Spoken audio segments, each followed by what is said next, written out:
Today's reading is from Genesis 14. Abram rescues Lot.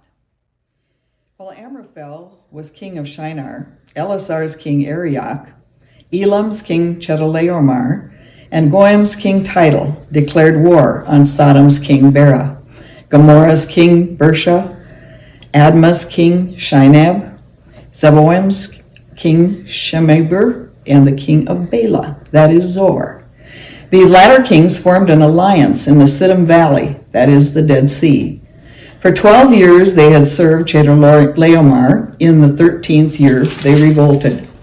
In the 14th year, Chedorlaomer and the kings of his alliance came and attacked the Rephaim in Ashtaroth Karnaim, the Zuzim in Ham, and Emim in Sheva Kirithaim, and the Horites in the mountains of Seir, as far as El Paran near the desert. Then they turned back, came to En Mishpat, and that is Kadesh, and attacked the territory of the Amalekites, as well as the Amorites, who lived in Hazazon Tamar.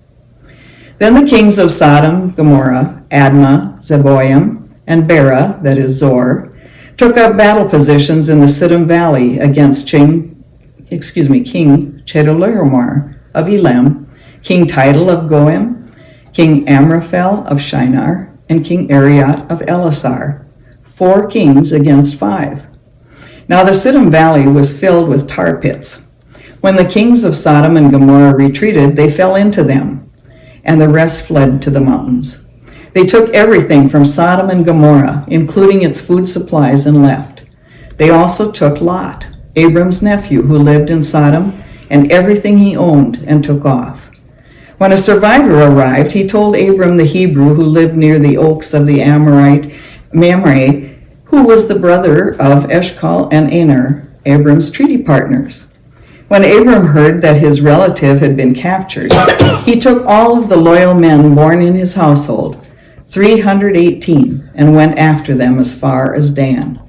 During the night, he and his servants divided themselves up against them, attacked and chased them to Hobah, north of Damascus. He brought back all of the looted property, together with his relative Lot and Lot's property, wives, and people.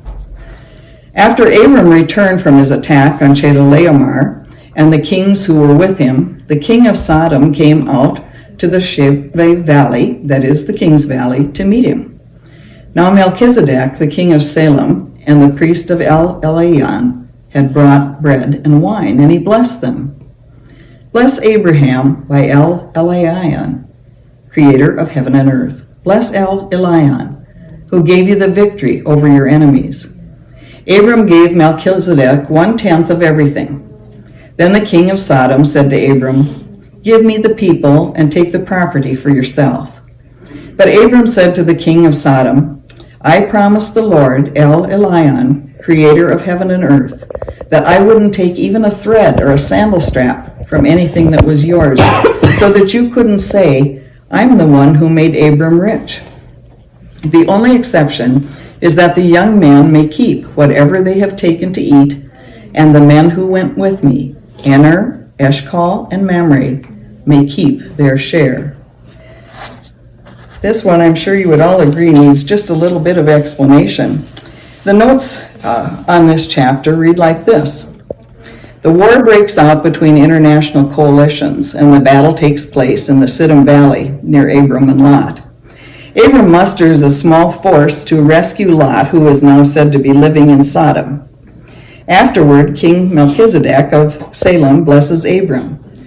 None of these kings can positively identified in extra-biblical history. Chedorlaomer and his eastern allies ruled the southern reaches of Syria-Palestine for 12 years, perhaps in an attempt to control the copper mines south of the Dead Sea.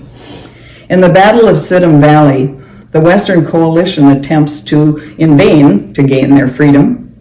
Abraham resembles his own coalition, campaigns in the far north, and then rescues his nephew in a raid on the withdrawing victorious forces.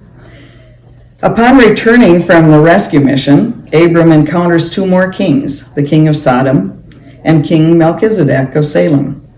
The former is hardly more than civil to Abram, while Melchizedek, who is also priest of El Elyon, blesses him. Now Salem is probably Jerusalem. The title El Elyon, translated God Most High, is used in ancient divine names to exalt any god thought to be supreme. And Melchizedek further worships this God as creator of heaven and earth. Abram is at ease with this blessing and therefore donates a tenth of the war plunder to Melchizedek.